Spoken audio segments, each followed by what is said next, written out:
Hello and welcome to this video showing you how to install Protobot Beta 1.3 on your Windows machine.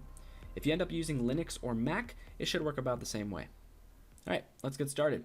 So first off, you should have this file right here called Protobot Beta 1.3.zip. So we'll go ahead and open it up. If you don't have this file, it is linked in the video description. Alright, so now we have it opened up. I am using WinRAR to open this up. You can use whatever zip program you have.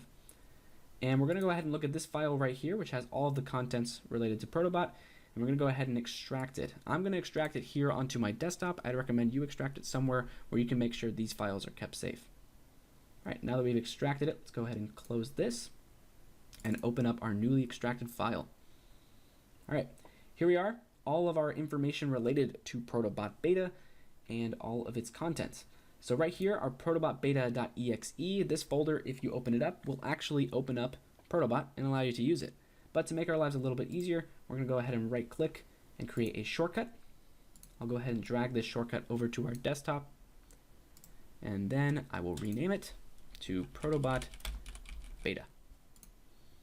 And there we go. We can go ahead and close this folder right here, and now we have Protobot Beta on our desktop just like any other program. Just make sure you keep this file very safe. All right, let's go ahead and open up Protobot right now. And there we go. Protobot is now open and installed.